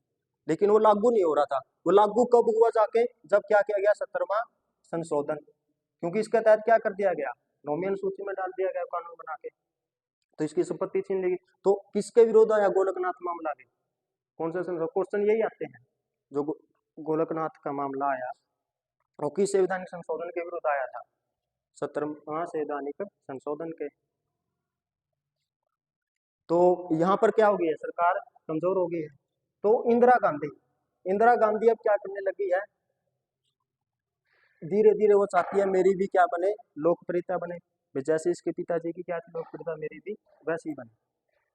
तो इसमें क्या हुआ, देखते ही देखते एक तो नाराज चल ही रहे थे मोरारजी देसाई किससे, इंदिरा गांधी से, क्योंकि पीएम किसको बनना था, मोरारजी देसाई को बनना था, ठीक है ना। एक क्या हुआ था 1969 तक आते आते स्थिति बदल गई।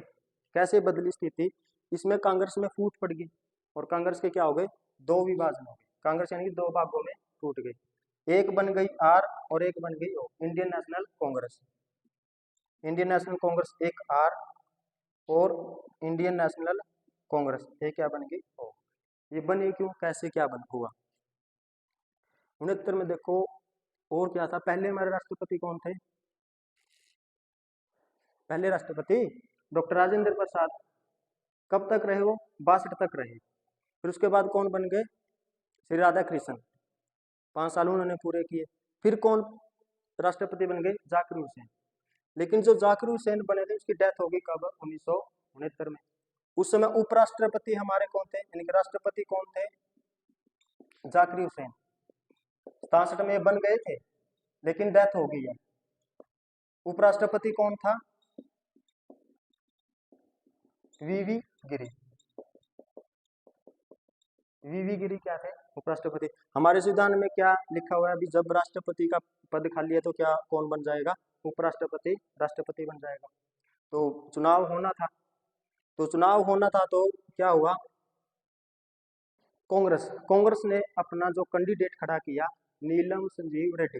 जब भी क्या होता है, राष्ट्रपति का चुनाव होता है तो पार्टियां अपना अपना कैंडिडेट खड़ा करती है, भाई मेरी पार्टी से कौन राष्ट्रपति का चुनाव लड़ेगा, मेरी पार्टी से कौन लड़ेगा। तो कांग्रेस ने किसको खड़ा किया, नीलम। ये किस्सा सुनने का है, क्या हुआ देखो इसमें, नीलम संजीव रेड्डी, यानी कि इसका जो विभाजन हुआ वो कैसे हुआ, इसके बारे में बता रहा हूँ, कांग्रेस का विभाजन कैसे हुआ और इंदिरा गांधी कैसे ऊपर चलती चली गई। नीलम संजीव रेड्डी को कौन, किसका कैंडिडेट है ये, यानी किसका प्रतिनिधि है, कांग्रेस पार्टी का। कांग्रेस पार्टी का क्या है, ये प्रतिनिधि है राष्ट्रपति चुनाव के लिए। इंदिरा गांधी को लग गया, इंदिरा गांधी के इसके साथ रिलेशन क्या थे, अच्छे नहीं थे। और आपने देखा होगा प्रधानमंत्री हमेशा उसी राष्ट्रपति को लाना चाहता है जो उसकी क्या कर ले, चुपचाप उसकी बात को मान ले, यानी कि ज्यादा विवाद ना करें। तो इंदिरा गांधी भी यही चाहती थी। तो इंदिरा गांधी ने क्या कहा, समझा अगर नीलम संजीव रेड्डी क्या बन गए हैं, राष्ट्रपति बन गए, तो मेरे को काम नहीं करने देंगे, मेरे को बात बात पे टोकेंगे, क्योंकि उनके अच्छे संबंध थे नहीं। तो इंदिरा गांधी ने क्या कहा, वीवी गिरी से, क्या है ये अब राष्ट्रपति है, क्यों किसकी डेथ हो गई है, जाकिर हुसैन की। उपराष्ट्रपति अब ये क्या बन गए हैं, राष्ट्रपति। इंदिरा गांधी ने कहा कि आप चुनाव लड़िए, किसका चुनाव लड़िए, राष्ट्रपति का, क्योंकि कार्यवाहक बने थे, जब तक तो कार्यवाहक थे। तो इंदिरा गांधी ने कहा भी आप क्या करो, चुनाव लड़ो। ये बोला भी मैं तो पहले से राष्ट्रपति हूँ। तो बोला भी आप क्या करो, त्याग पत्र दो। और एक इंदिरा गांधी ने कानून बनवा दिया भी अगर राष्ट्रपति नहीं है तो उपराष्ट्रपति, अगर उपराष्ट्रपति भी नहीं है तो, पहले मूल सिद्धांत में सिर्फ उपराष्ट्रपति तक था, फिर इंदिरा गांधी ने एक कानून बनवा दिया, क्या बनवा दिया, अगर उपराष्ट्रपति नहीं है तो कौन राष्ट्रपति बन जाएगा, CJI, chief justice of India. और पहला जो सीजेआई जो राष्ट्रपति बना, एम हिदायतुल्ला, क्या बन गए, राष्ट्रपति बन गए। और साथ में एक बात और लिखा दी, अगर सीजेआई भी नहीं है किसी भी कारणवश से, जो भी जितने बच गए हैं सुप्रीम कोर्ट के न्यायाधीश, उनमें से जो भी वरिष्ठ होगा वो क्या बन जाएगा, राष्ट्रपति बन जाएगा। अब वीवी गिरी क्या हो गए हैं, मैदान में आ गए हैं, मैदान में यानी कि राष्ट्रपति का चुनाव ये लड़ेंगे। अब देखो ये जो कैंडिडेट है इसके दो रिकॉर्ड है, दो रिकॉर्ड क्या है, ये कांग्रेस पार्टी का प्रतिनिधित्व होते हुए भी, यानी कांग्रेस की सरकार है, कांग्रेस का कौन कैंडिडेट है, नीलम संजीव रेड्डी, और इसकी क्या होगी, हार होगी, क्या होगी, हार। कैसे होगी, जीत किसकी होगी, वीवी गिरी की। इंदिरा गांधी ने एक नारा दिया था, अंतरात्मा की आवाज सुनो आप, अंतरात्मा। अंतरात्मा क्या था, कांग्रेस चाहती किसको थी बनाना, नीलम संजीव रेड्डी की, लेकिन इंदिरा गांधी किसे चाह रही थी, वीवी गिरी को। तो उसने कहा जितने भी एमपी थे एमएलए थे वोट डालने थे क्योंकि वही वोट करते हैं राष्ट्रपति के चुनाव में। तो उन्होंने कहा भी आप क्या करो, अंतरात्मा की आवाज सुनो। और अंतरात्मा की आवाज क्या थी, यानी किसके पक्ष में वोट करो आप, वीवी गिरी। तो पार्टी ने ऐसा ही किया। कौन जीत गया, वीवी गिरी। कौन आ गया, ये पहले ऐसे राष्ट्रपति हैं जो कांग्रेस पार्टी को होते हुए सरकार उसी की है, फिर भी क्या गए, वो हार गए। और फिर आगे चल के इनके नाम एक 1977 में दोबारा फिर क्या हुआ, जब राष्ट्रपति का चुनाव हुआ, ये ऐसे राष्ट्रपति जो निर्विरोध चुने गए। 25 जुलाई को क्या हुआ, इसने शपथ ली और तब से भारतीय संविधान में एक परंपरा बन गई, जो भी आगे राष्ट्रपति बनेगा कब शपथ लेगा, 25 जुलाई को। क्यों लेगा, क्योंकि निर्विरोध चुना गया था। निर्विरोध में इसके सामने कोई कैंडिडेट खड़ा ही नहीं था। देखो दो रिकॉर्ड है क्या, एक तो ये कांग्रेस पार्टी के क्या होते हुए, प्रतिनिधि होते हुए तब भी ये इलेक्शन हार गए, और एक क्या है, निर्विरोध चुने जाने वाले पहले राष्ट्रपति कौन है, नीलम संजीव रेड्डी, यानी इसके सामने कोई खड़ा ही नहीं था। और एक देखो इत्तेफाक देखो क्या था, जब क्या हुई 77 से इसका कार्यकाल कब चलेगा, कितने साल का कार्यकाल है राष्ट्रपति का, यानी कि 82 तक चलेगा। आपने देखो 80 में दोबारा से किसकी सरकार आ गई, कांग्रेस की, यानी कि इंदिरा गांधी की। तो यहाँ जो चाह रही थी नीलम संजीव भी नहीं रहे, तो 2 साल किसके साथ निभाई इसने, नीलम संजीव रेड्डी के साथ आगे, जब किसकी बनी, इंदिरा गांधी की सरकार बनी। तो इतनी बातें हो गई। अब कांग्रेस में क्या होना है, विवाद बढ़ेगा, क्योंकि जो बड़े बड़े नेता यानी कि जो मोरारजी देसाई है, मोरारजी देसाई, ये क्या हो गए हैं, नाराज हो गए हैं, क्योंकि कैंडिडेट इनका तो तब भी हार गया वो, ठीक है ना। के कामराज जो पार्टी के अध्यक्ष थे, उसने भी देख लिया भी, जिसने जो चुना था, इंदिरा गांधी को चुना था, गूंगी गुड़िया है, उसने तो उसी को क्या कर दिया, लेकिन नीचा दिखा दिया। नीचा के दिखाने का मतलब कि उसके कैंडिडेट को हरा दिया। और एक था निजलिंगप्पा, निजलिंगप्पा, इन्होंने क्या कर दिया, भी हम तो क्या करेंगे, इंदिरा गांधी को पार्टी से निकाल रहे हैं, इंदिरा गांधी क्या कर रहे हैं, कांग्रेस पार्टी से निकाल रहे हैं। तो फिर इंदिरा गांधी की देखो किस्मत क्या है, पार्टी का क्या हुआ, जब चुनाव हुए क्या कहा गया, भाई इंदिरा गांधी को क्या करो, हटाओ यहाँ से।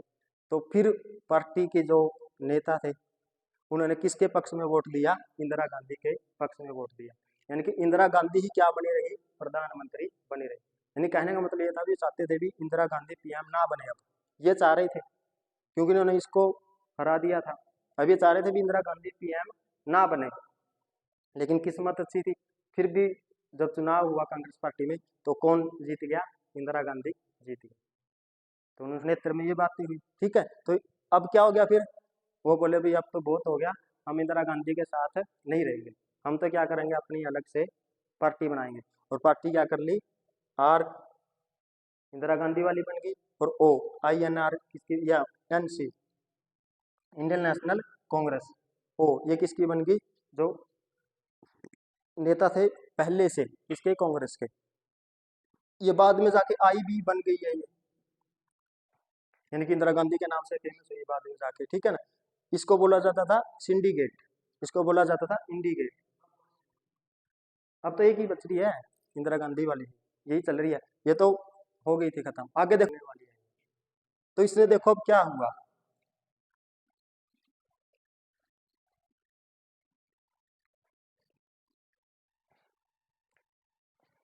इंदिरा गांधी अब क्या हो गया, अलग हो गया, अब वो क्या है, प्राइम मिनिस्टर है। अब उसने काम शुरू करने किए आम जन के, जो ये मामला आया था। अब वो भी क्या चाह रही थी, नेहरू जो उनके पिताजी जो क्या थे लोकप्रिय हुए, उसको क्या करना चाह रही थी, उस जैसी छवि बनाना वो चाहती थी। तो उसने 1969 में क्या किया, 14 बैंकों का राष्ट्रीयकरण कर दिया, 14 बैंकों का राष्ट्रीयकरण। राष्ट्रीयकरण का मतलब ये था भी ऐसे बैंक जिनकी जो अमाउंट है 50 करोड़ से ज्यादा है, तो उसको कौन ले लेगी, सरकार ले लेगी। ये काम किया इसने। लेकिन इसमें क्या हुआ, देखो इंदिरा गांधी को ऐसे झटके लग रहे हैं। मैंने एक वकील का नाम बताया था पहले, नानी पालकी वाला, जब मैं प्रस्तावना पढ़ रही थी, तो उसने प्रस्तावना को क्या कहा था भारतीय संविधान का परिचय पत्र। मैंने कहा था भी इसके आगे खूब चर्चा होगी। तो क्या कर दिया इंदिरा गांधी ने, बैंकों का राष्ट्रीयकरण कर दिया। तो सी कुपर नाम का एक इनके बैंक का मैनेजर था या मालिक था, वो कहाँ चला गया, सुप्रीम कोर्ट चला गया। सुप्रीम कोर्ट चला गया तो कह दिया भी जो बैंकों का राष्ट्रीयकरण किया जा रहा है, और एक ये भी था भी इनकी जो संपत्ति सरकार ले लेगी। अगर कोई नहीं मान रहा है तो इसके लिए क्या बैठेगी, कमेटी बैठेगी, और 10 साल के बाद फैसला आएगा भी आपका ये बैंक राष्ट्रीयकरण में आएगा या आपका ही रहेगा। यानी कहने का मतलब ये था भी आप चुपचाप मान जाओ, हम क्या कर रहे हैं, काम कर रहे हैं। लेकिन ये कहाँ चला गया, सुप्रीम कोर्ट में। तो सुप्रीम कोर्ट ने किसके पक्ष में फैसला दे दिया, सी कुपर के पक्ष में फैसला सुना दिया। यानी कि इंदिरा गांधी क्या होगी, एक झटका लगा। पहले झटका कौन सा लग चुका है, गोलकनाथ का। इसमें क्या नहीं कर सकती, संसद को अधिकार ही नहीं है, सरकार को अधिकार ही नहीं है क्या करने का, मौलिक अधिकारों में संशोधन करने का। 69 में क्या किया, काम करना चाहती है किसके लिए, जनता के लिए, भी सबकी भागीदारी बढ़े बैंकों में, आम जन आए। लेकिन इसको भी किसने पलट दिया, सुप्रीम कोर्ट ने पलट दिया।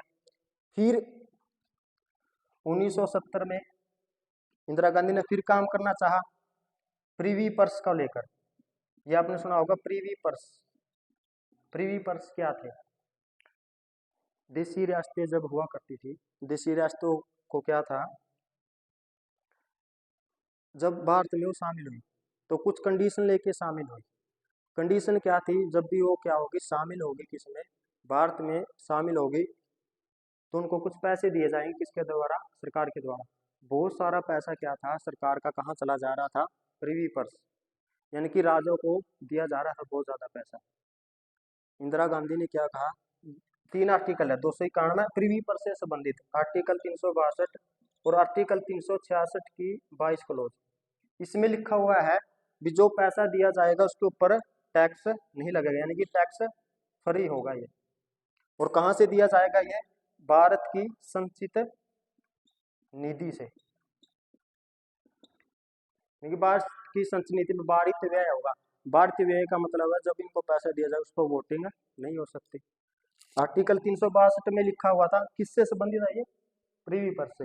इससे लिखा हुआ था इनके अधिकार क्या है, यानी कि राजाओं के अधिकारों के बारे में लिखा होता है, यानी कि उसको किस किस प्रकार का पैसा मिलेगा।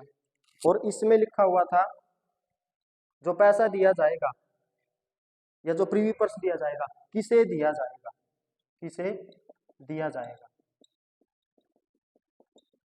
किसे दिया जाएगा, ये बातें चल रही थी, संविधान में लिखी हुई थी। तो क्या हुआ, इंदिरा गांधी ने सोचा भी इसको क्या करो, खत्म करो, क्योंकि बहुत सारा पैसा कहाँ जा रहा है, राजाओं के पास जा रहा है। तो इसने एक संशोधन करना चाहा, लेकिन वो संशोधन सफल नहीं हो सका, यानी कि पास नहीं हो सका।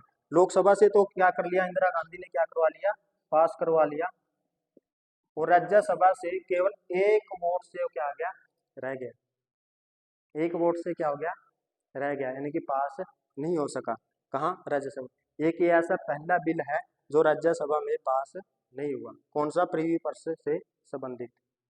तो इंदिरा गांधी के लिए कौन सा झटका था, एक तीसरा झटका हो गया, प्रीवी पर्स को भी क्या नहीं कर रही है, यानी कि जो पैसा रोकना चाह रही है वो भी नहीं जा रही, रोकना चाह रही है। लेकिन इंदिरा गांधी ने सोच लिया था कि मैं तो काम करूंगी, संशोधन से काम नहीं चला तो क्या कर दिया, अध्यादेश निकलवा दिया, अध्यादेश निकलवा दिया। अध्यादेश कैसे, वीवीगिरी किसके हैं, यानी कि प्रधानमंत्री के अनुसार काम कर रहे हैं। तो उसने क्या कहा, राष्ट्रपति एक अध्यादेश निकाल लो और किसको खत्म करवाओ, प्रीवी पर्स को खत्म करो। लेकिन इसमें एक व्यक्ति आया, माधवराव सिंधिया, माधवराव सिंधिया,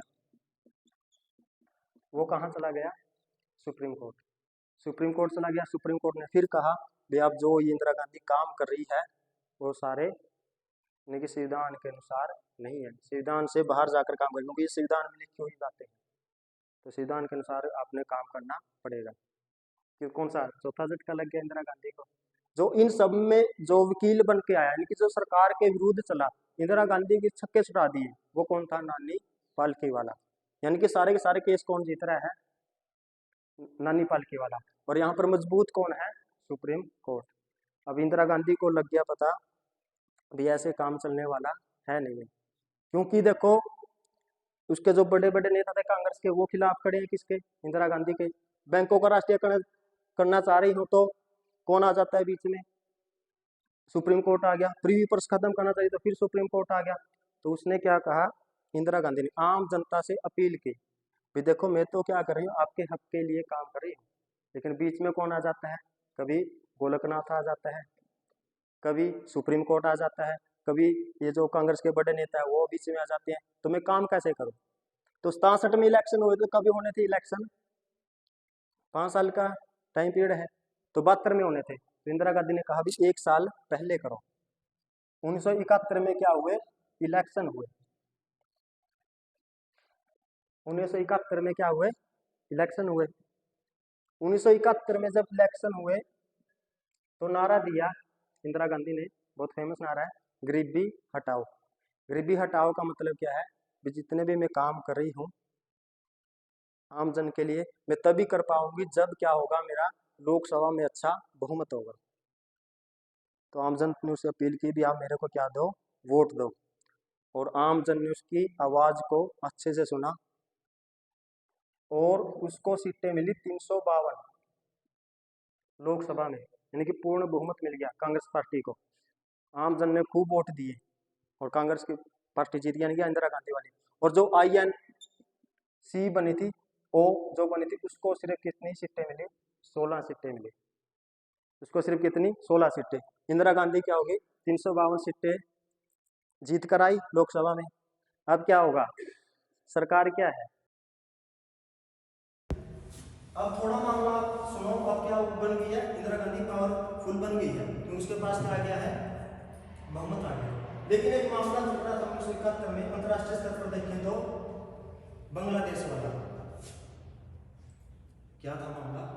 जब आजाद हुए थे तो पाकिस्तान क्या बना? 2 भागों में बना था, पश्चिमी पाकिस्तान और पूर्वी पाकिस्तान। 1971 तक आते आते पश्चिमी पाकिस्तान ने क्या कर दिया? पूर्वी पाकिस्तान के ऊपर बहुत ज्यादा अत्याचार करने स्टार्ट कर दिए थे। पूर्वी पाकिस्तान चाह रहा था भाई मेरी अलग से क्या हो, सरकार हो, मेरा अलग से संविधान हो, लेकिन पश्चिमी पाकिस्तान क्या कर रहा था? उनकी बात को मान नहीं रहा था। अब पूर्वी पाकिस्तान से बहुत सारे व्यक्ति कहाँ आ रहे थे? भारत में आ रहे थे। तो बड़ी समस्या थी इंदिरा गांधी के पास, क्योंकि भारत की जनसंख्या पहले बहुत ज्यादा थी और भी जो बांग्लादेश से क्या आ रहा था, बहुत सारे व्यक्ति यहाँ या जो लोग क्या आ रहे थे, भारत में प्रवेश कर रहे थे, उनको कहाँ रहने के लिए जगह दे, कहाँ उनको रोजगार दे, बड़ी समस्या हो रही थी। तो इसमें क्या था? पाकिस्तान को तो भारत अकेले हरा सकता था, लेकिन पाकिस्तान के साथ लगा हुआ था कौन? USA और चीन। इंदिरा गांधी को डर था अगर मैंने क्या किया, पाकिस्तान के साथ युद्ध किया, तो कौन आ जाएंगे? USA और चाइना पाकिस्तान की मदद के लिए आएंगे और क्या हो जाएगा? भारत का वो बुरी तरह से आ जाएगा। तो इंदिरा गांधी ने एक संधि की, किसके साथ? USSR के साथ, 20 वर्षीय मैत्री संधि। 20 वर्षीय मैत्री संधि। इसमें क्या था? USSR ने क्या कह दिया? अगर आपके साथ युद्ध हुआ तो मैं आ जाऊंगा, यानी कि कहने का मतलब था अगर USA चाइना पाकिस्तान के साथ है तो हम क्या है? आपके साथ है। अब इंदिरा गांधी और भी स्ट्रॉन्ग हो गई है। अब उसने क्या कर दिया? युद्ध हो गया। अब पहले शुरुआत किसने की थी? पाकिस्तान ने की थी। 3 दिसंबर 1971 को युद्ध हुआ, लगभग 13 दिन चला और 16 दिसंबर 1972 में हो गया था। 1972 में बांग्लादेश बन गया। यानी क्या हुआ? जब ये देखा गया कि 16 दिसंबर क्या हुआ, तो इंदिरा गांधी से एक व्यक्ति कहता है कि मुबारक को क्या हुआ है? बांग्लादेश हुआ है। नहीं, बांग्लादेश होने का मतलब क्या था? नया देश बना दिया। नया देश क्या हो गया है? बन गया है। जो क्या था? पूर्वी पाकिस्तान साथ क्या हो गया है? बांग्लादेश। यानी 16 दिसंबर 1972 को क्या गया? नया बांग्लादेश का निर्माण कर दिया और पाकिस्तान से हम क्या हो गए? युद्ध जीत गए। अब देखो पाकिस्तान के साथ अगर कोई भी क्या कर लेता है? युद्ध जीत लेता है तो अपने आप में सभी क्या हो गई है? सुधर गई है। यानी पाकिस्तान के साथ क्या हो गया? अपनी मुठभेड़ होगी और हम जीत गए, तो अपने आप जोश आ गया।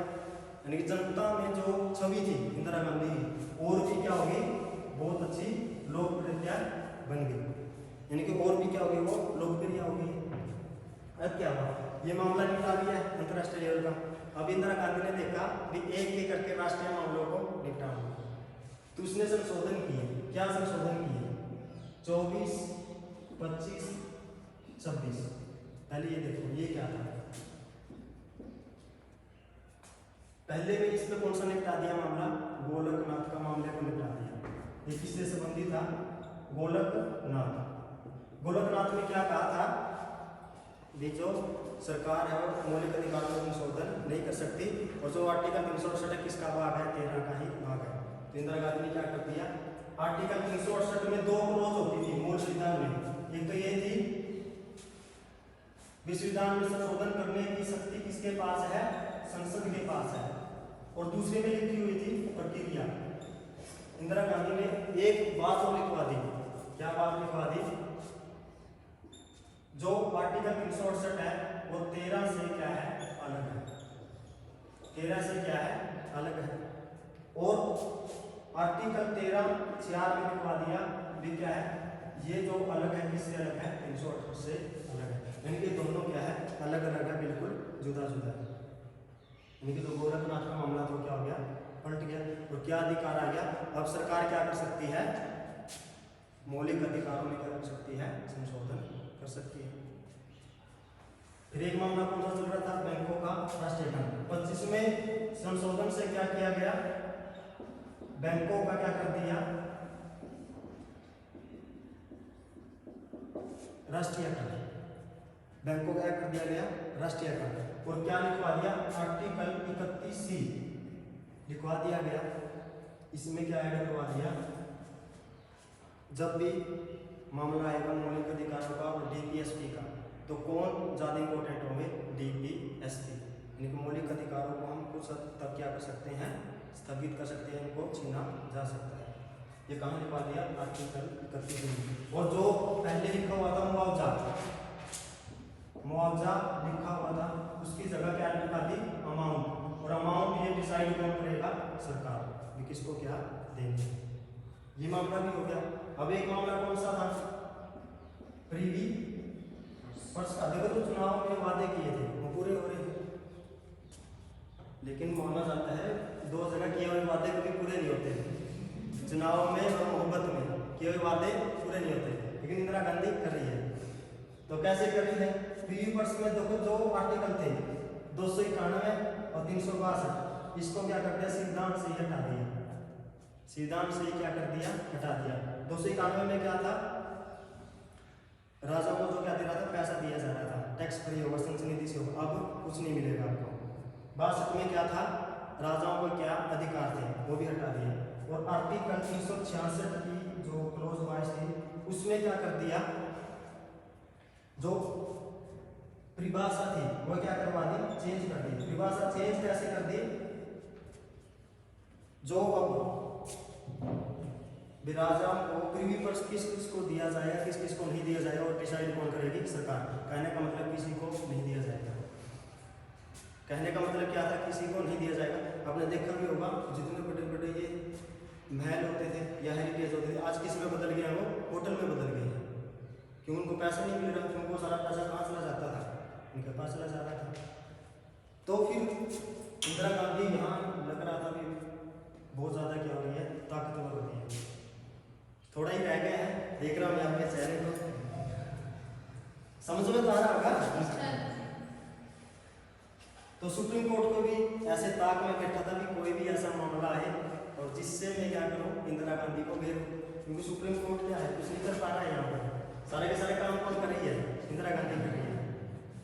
तो एक संशोधन कर दिया किसने, इंदिरा गांधी ने, 29वां संवैधानिक संशोधन कर दिया। और इसके तहत क्या कर दिया, केरल लैंड रिफॉर्म्स, यानी केरल भूमि सुधार का मामला ले आया, यानी कि इंदिरा गांधी सरकार। इसमें क्या था, केरल में जो भूमि है उसका भी अधिग्रहण कौन कर सकता है, केंद्र सरकार कर सकती है। ऐसा किसके तहत क्या दिया गया, 29वां संवैधानिक संशोधन। तो इसके खिलाफ एक्चुअल में जो मामला खिलाफ आया है, जो मैं बात कर रहा हूँ किसकी, केशवानंद भारती केस, बहुत ही इंपॉर्टेंट केस है भारतीय संविधान में। इसने क्या कर दिया, जो सरकार की जो निरंकुशता थी, यानी कि सरकार कुछ भी कर सकती है, आपने देख भी रहा होगा, अगर सरकार का बोला तो कुछ भी कर सकती है। तो ये क्या था, केस क्या था, ये इतने इंपॉर्टेंट क्यों, इसको इतनी अहमियत दी जाती है, इसमें ऐसा क्या हुआ?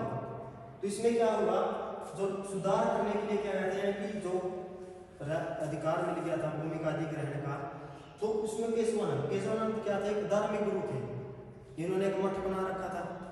तो मठ था वो किसने ले लिया, सरकार ने अपने अधिग्रहण कर लिया। तो फिर कहाँ चला गया ये, सुप्रीम कोर्ट चला गया। फिर मेरे जो भूमि ले ली गई है, संपत्ति जो ले ली गई है, लेकिन धर्म के मामले में सरकार हस्तक्षेप नहीं कर सकती, आपने पढ़ा है धर्मनिरपेक्ष राज्य है, लेकिन ये तो क्या करेगी, ले ली है। तो ये सुप्रीम कोर्ट चला गया। तो सुप्रीम कोर्ट ने कहा आर्टिकल 24 बिल्कुल ये संशोधन, जो आर्टिकल ये 24वां संविधान संशोधन क्या है, बिल्कुल सही है। 25वां क्या है, बिल्कुल सही है। 26वां बिल्कुल सही है। 29वां भी बिल्कुल सही है। यानी कि क्या है, सरकार को अधिकार है, क्या कर सकती है, वो मौलिक अधिकारों में संशोधन कर सकती है। लेकिन लेकिन लेकिन क्या हुआ, मुद्दा कहाँ है, लेकिन पर, लेकिन क्या है कि सरकार संविधान का बेसिक स्ट्रक्चर, बेसिक जो संरचना है उसमें बदलाव नहीं कर सकते।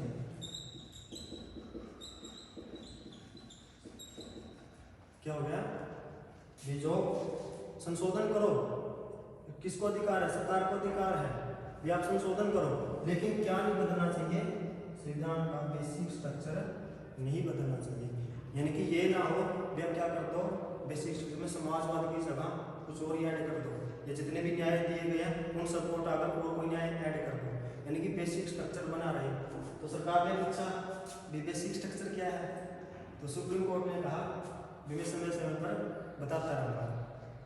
जब भी कहने का मतलब था, इससे किसकी पावर बढ़ेगी, सुप्रीम कोर्ट की पावर कैसे बढ़ेगी, जरूरी भी था, क्योंकि सरकार अगर क्या कर रही है, पावरफुल बन रही है तो कुछ भी कर सकती है, किया भी है। ऐसे लग रहा है तो फैसले किसके हक में थे, आमजन के हक में थे। अपने आगे जाके देखा भी है, जब क्या कर दिया गया, इंदिरा गांधी ने इमरजेंसी लगाई, तो उसमें भी बेसिक स्ट्रक्चर नहीं बदला गया। बेसिक स्ट्रक्चर क्या है, जो कौन डिसाइड करेगा, सुप्रीम कोर्ट। देखो आगे हम तक समझ में, यानी केशवानंद भारती में क्या कहा गया, संशोधन कर सकती है, सारे संशोधन जो इंदिरा गांधी की ओर सही मान लिए गए, लेकिन संविधान का बेसिक स्ट्रक्चर सरकार नहीं बदल सकती। तो ये था आर्टिकल 13, आर्टिकल 368 पहला संविधान संशोधन, शंकरी प्रसाद का मामला, बेला बनर्जी का मामला, सज्जन सिंह का मामला, गोलकनाथ का मामला और केशवानंद भारती मामला।